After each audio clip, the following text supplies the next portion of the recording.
Di awal tahun 2000, ada sebuah film bertema vampir yang cukup terkenal. Ada seorang laki-laki berusia 22 tahun, dia begitu terobsesi dengan film ini sejak dia mendapat semacam wangsit di mimpinya. Dan laki-laki ini berkata, "Saya tahu, saya telah dipilih untuk menjadi seorang vampir." Awalnya, dia mencoba berlatih meminum darah dengan mencicipi darah daging sapi mentah. Dia merasa tubuhnya mulai berubah. Kulitnya memucat, dan dia itu semakin gak tahan kalau berada di bawah cahaya matahari. Suatu hari, ada jasad seorang laki-laki yang ditemukan di sebuah hutan buatan. Dokter forensik kemudian langsung melakukan otopsi. Dan dari hasil otopsi, didapatkan kalau organ jantung korban ini hilang.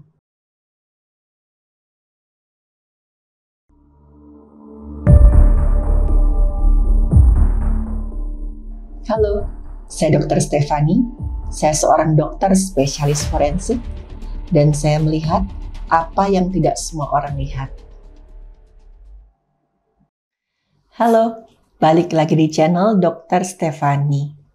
Vampir adalah sejenis kelelawar penghisap darah. Kelelawar ini berbadan kecil dan dia mengincar hewan ternak untuk kemudian dihisap darahnya. Setelah kenyang menghisap darah, biasanya kelelawar vampir ini akan terbang meninggalkan korbannya. Ini beda dengan vampir yang kita lihat di film atau cerita horor. Vampir yang biasa kita lihat di film atau cerita horor digambarkan sebagai mayat hidup yang menghisap darah manusia yang masih hidup sampai habis. Mereka perlu menghisap darah manusia agar bisa hidup abadi. Vampir manusia sebenarnya hanya makhluk mitologi.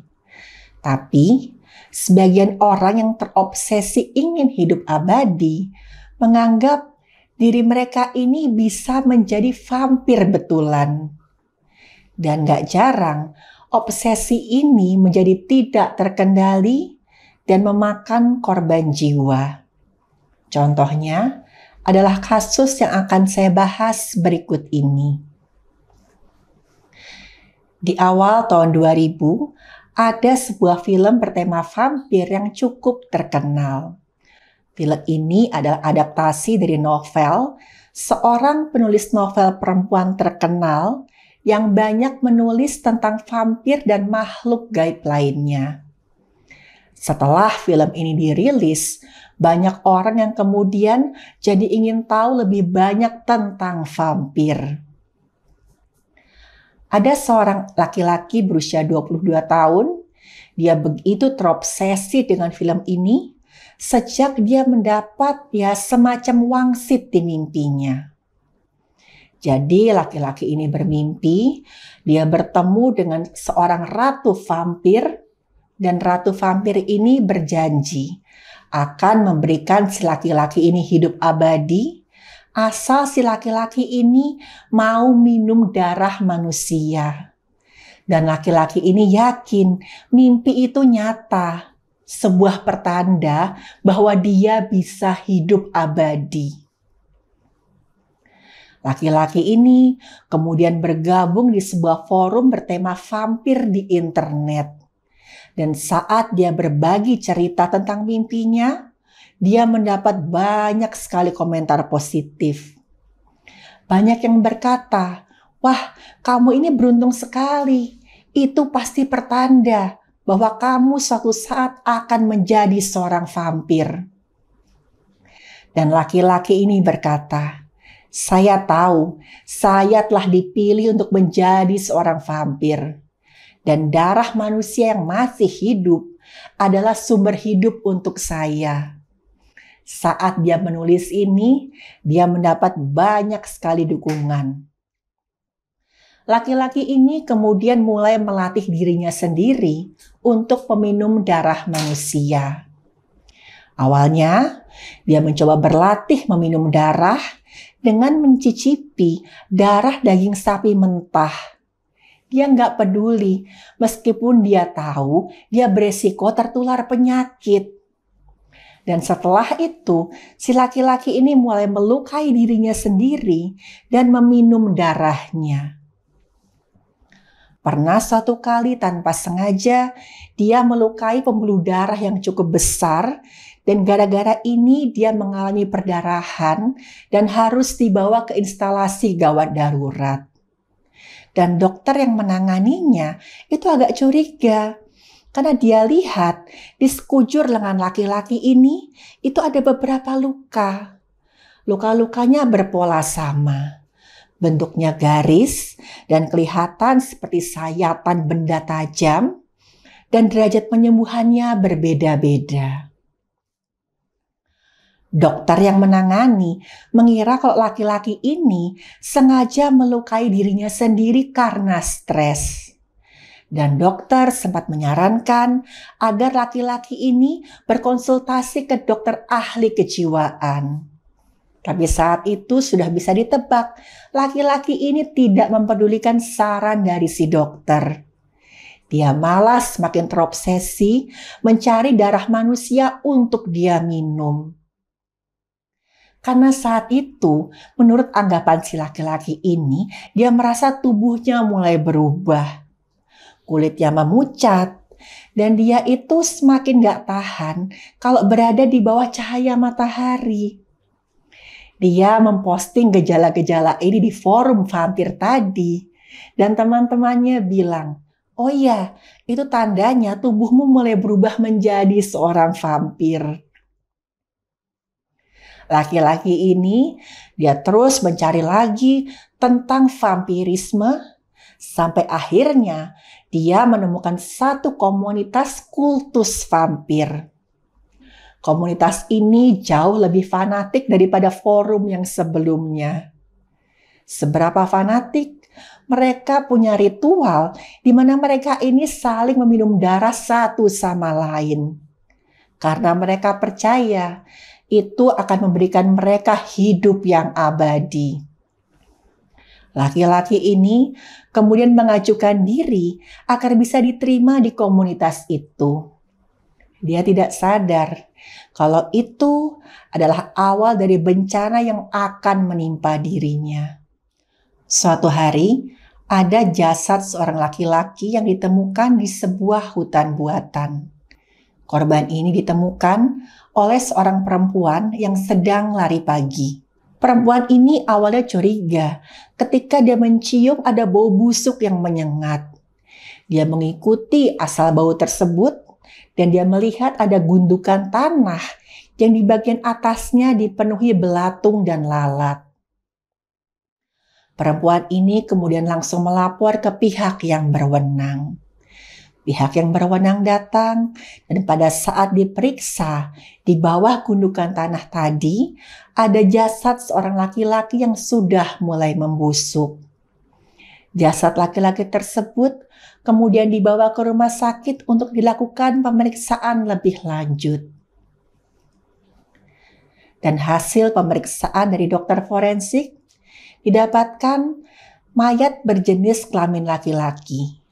Usianya antara 20 sampai 30 tahun. Saat itu korban tidak mengenakan pakaian. Dan tulang tengkorak korban ini patah berkeping. Tubuh korban penuh luka tusukan benda tajam. Kalau dilihat dari polanya, di setiap luka itu kedua sudutnya tajam. Ini menunjukkan kalau korban ditusuk dengan pisau bermata dua. Dan total luka tusuk yang ada di dada dan perut korban mencapai 23 luka tusukan. Di bagian dada ada luka terbuka akibat kekerasan tajam, dan sebagian kulit dada korban ini hilang. Dan kelihatan kalau tulang iga korban ini patah di beberapa bagian, dan patahannya itu menjorok ke dalam. Dokter forensik kemudian langsung melakukan otopsi. Dan dari hasil otopsi didapatkan kalau organ jantung korban ini hilang. Tapi kalau dilihat dari cara memotongnya, Sepertinya pelaku yang mengambil jantung korban ini tidak ada latar belakang medis, karena cara memotongnya cenderung asal-asalan. Tulang dada korban itu patah dan itu akibat kekerasan tumpul. Dan dari sisa pembuluh darah jantung yang masih menempel, itu kelihatan kalau guntingannya itu ya tidak rapi dan cenderung asal-asalan. Pada pembuluh darah yang masih menempel di badan, kelihatan kalau ada pekerutan dan ada bekuan darah.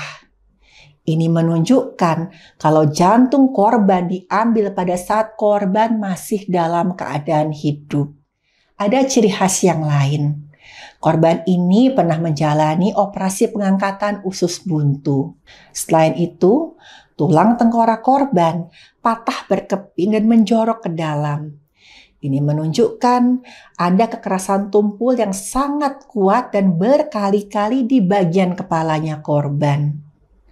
Bahkan jaringan otak korban sampai hancur dan sebagian hilang. Pada saat melakukan pemeriksaan, dokter forensik berkata, "Saya sangat berharap walaupun saat itu korban dalam keadaan hidup, korban tidak sadar pada saat hal mengerikan ini terjadi atas dirinya." Pihak yang berwenang akhirnya berhasil mendapatkan identitas korban.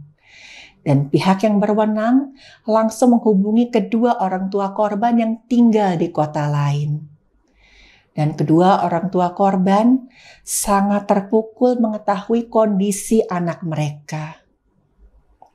Apalagi ketika pihak yang berwenang berkata, "Ini bukan pembunuhan biasa. Ini ada hubungannya dengan satu kultus atau aliran sesat." Setelah melakukan penyidikan lebih lanjut, pihak yang berwenang pun menemukan siapa pelakunya.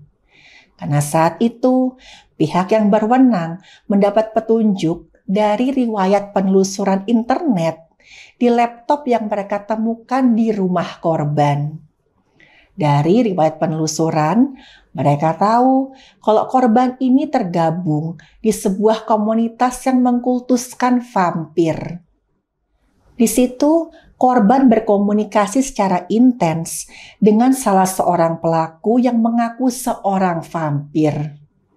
Dan korban ini karena sudah sangat dibutakan oleh obsesinya, dia percaya kalau orang yang berkomunikasi dengannya adalah seorang vampir.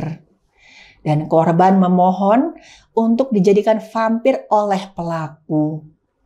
Pelaku menyetujui dan akhirnya pelaku ini mengajak korban bertemu. Dia berjanji akan melakukan ritual untuk menjadikan korban seorang vampir sesuai keinginannya. Dan setelah penelusuran lebih lanjut oleh pihak yang berwenang, diketahui kalau pelakunya lebih dari satu orang.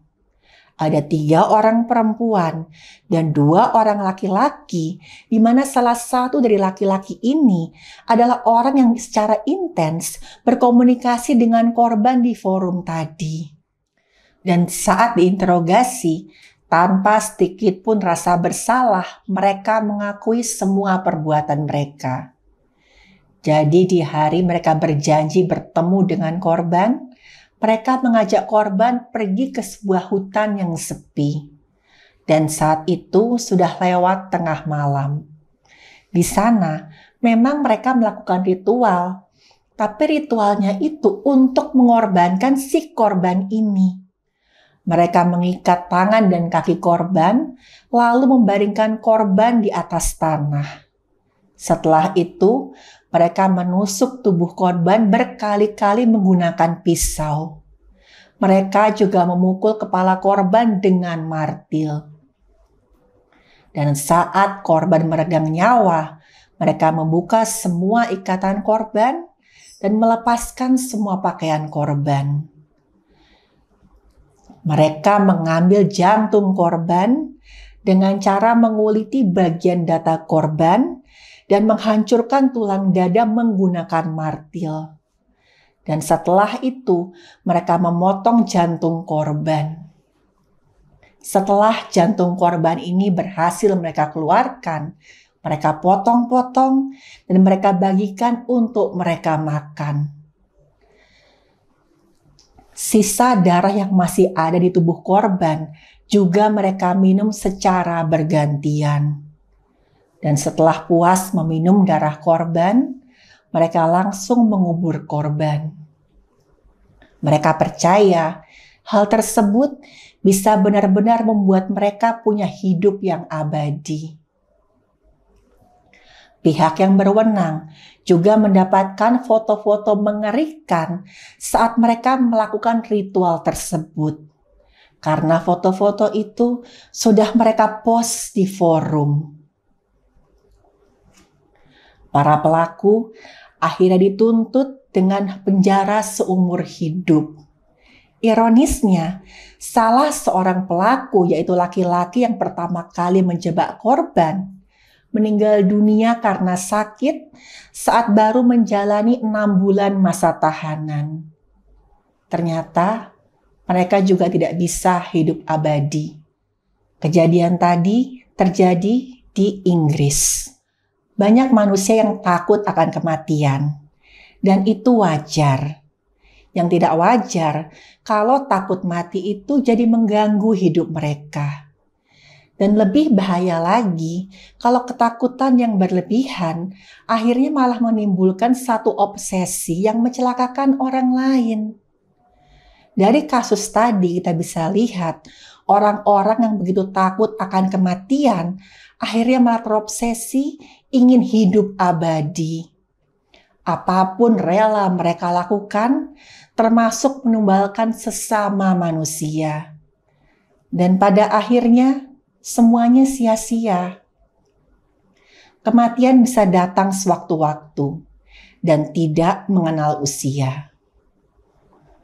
Dan hidup yang baik adalah ketika kita bisa menjadi berkah bagi orang lain. Yang terpenting adalah bukan berapa lama kita bisa hidup, tapi berapa besar kita bisa bermanfaat dan menjadi berkah bagi orang lain.